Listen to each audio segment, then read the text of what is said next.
Professor Breckeisen here, and in this tutorial, we're going to go through the complete walkthrough of value and color matching this scene and fixing some of the silhouettes. This will be a lot longer than 2 minutes, so this will be the full walkthrough if you'd like to watch the process from beginning to end. So here's the scene again, just so you can see it. We're going to start here on the back. I'm going to leave the background sky alone and just kind of start with these mountains.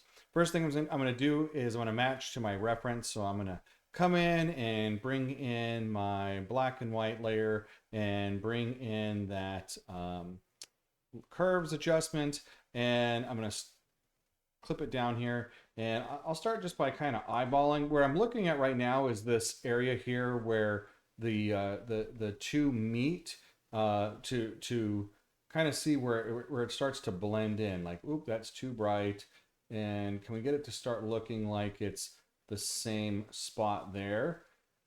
Again, too dark. Sometimes I like to go extremes like this and see if we can't bring it where we need to. Maybe that's too much. Maybe there, and then bring there. And then I'll just kind of double check. Go ahead and get into this adjustment here. Look at that darker values there. 81. This is probably too dark. So let's go ahead and bring that up just a little bit more. And then this brighter value here and that bright value there. So that's pretty close. Let's see how well we did it here. Looks pretty good. Still a little on the saturated side. So I'm gonna get this black and white layer here. I'm gonna delete it.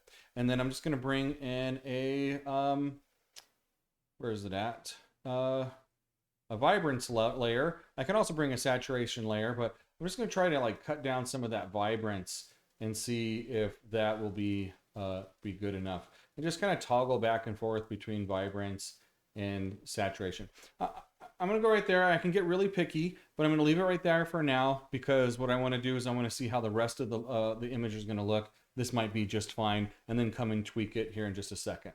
So let's go ahead and start with these trees right here, which don't match very well. I like the look of these trees, so again, I'm gonna use those in my reference, and I'm gonna try to change these trees up a little bit.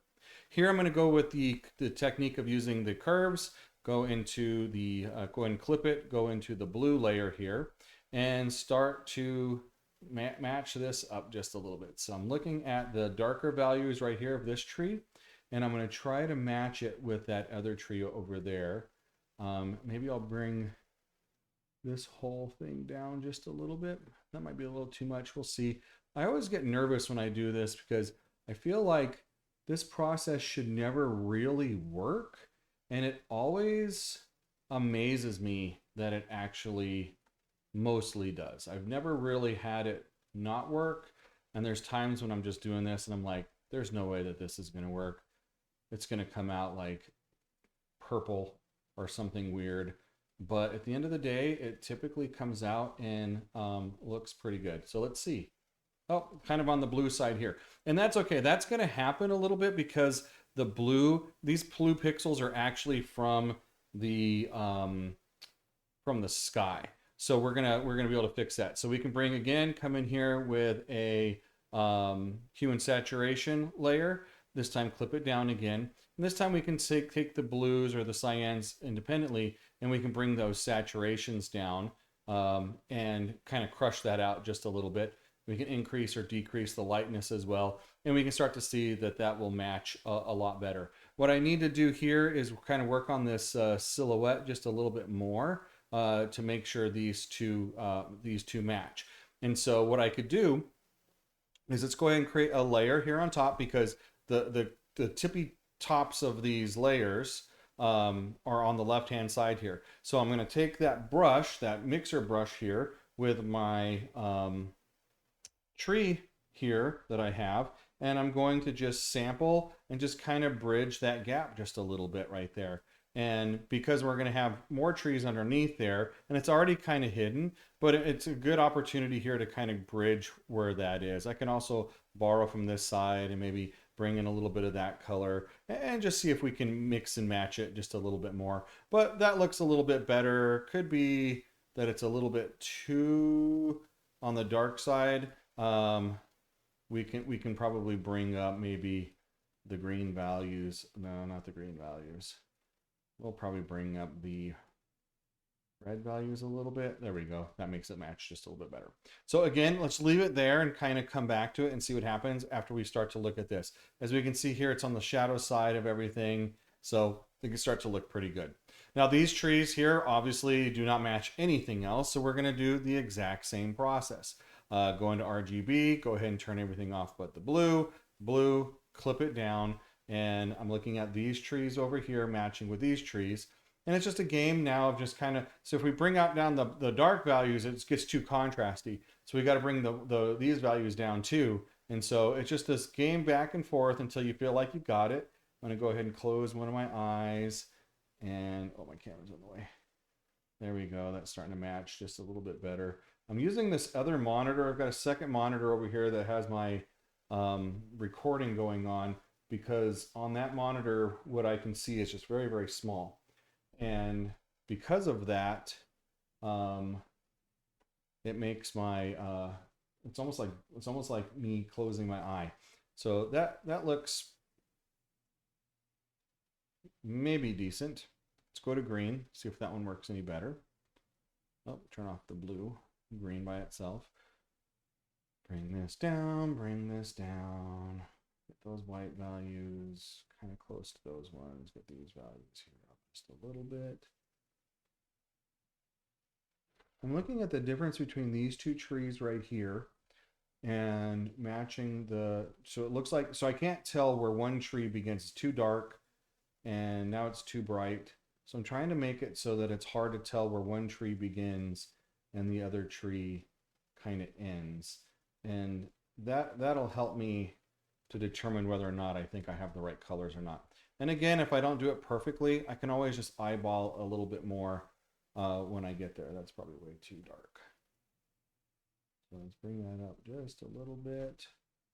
Bring this up just a little bit. Ooh, this one's a little bit more tricky. Let's see where we're at. Okay, we're a little bit on the red side here, so let's go back into the red and see if we can't match that just a little bit more. And then it might just be that this just gets us, you know, that close enough, which is good. I mean, I feel like it's pretty close. Big difference here is that we have things inside the sun, and so we've got sun coming through, which we don't have over here. We're just kind of simulating more shade, but we can always come in later with our hue and saturation, go into the reds, for example, and then as we try to, maybe it's not red that I'm seeing as much, or we can kind of taper it into the red-green areas here and kind of work with the saturation of this. Oh, let me put it just on here. Notice I crank up the saturation. I'm cranking up the saturation because I'm trying to double check. I'm trying to see exactly what I have selected, and then I know where I can bring these colors into. So I feel like that works a little bit better. It's not a huge difference, but you see this red hue. I wasn't really digging that red hue, and now it's kind of gone, and so it looks a little bit better. So that looks pretty good. This foreground tree is the one that's kind of giving me the most worry. I'm not really liking it. So go back again, curves, clip it, go into the blue channel. This one here is going to come down a lot this way. And let's bring it back up. See if we can't bring it to where it needs. Now I'm looking at kind of these trees over here. I'm not really fond of how much this ghosting effect is over here. So we're going to see if this actually works out. Green. Let's go and bring this down again.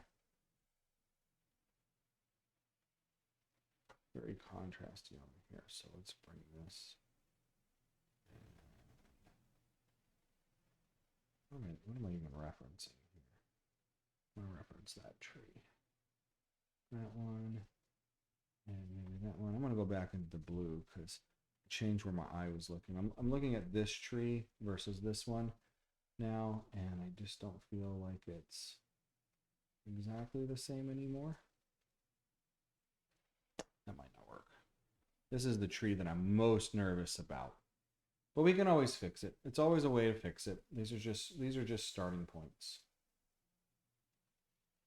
All right, I don't even know. Let's see. Oh, it always works out. I get so nervous when when I do this effect, and it always works out. What I'm gonna do here is I'm gonna copy this, command copy. I'm gonna bring this up here. This is basically the same, so I'm gonna paste it. Looks horrible. Actually, it looks pretty cool. Harry Potter movie, but it's because it's not clipped, and now I'm gonna clip it to this this image. Remember, you can always hold down the Alt key and clip in between. And so now we have our image here, and it's color corrected, and it looks pretty decent. It looks like we're ready to go. I can always come into my sky, maybe bring in the sky just a little bit down. Maybe I'll bring the levels here down just a little bit so I can bring that down, and then with that bring the mountains down just a little bit. Go back into levels, bring those down, and that'll help maybe sell some of the shading that's happening in this scene a little bit more. But this is a good reference here on how to do that color correcting, and always works out. I don't know, it's just the magic of the curves technique. So enjoy it, have fun, and I look forward to seeing your work. Thanks.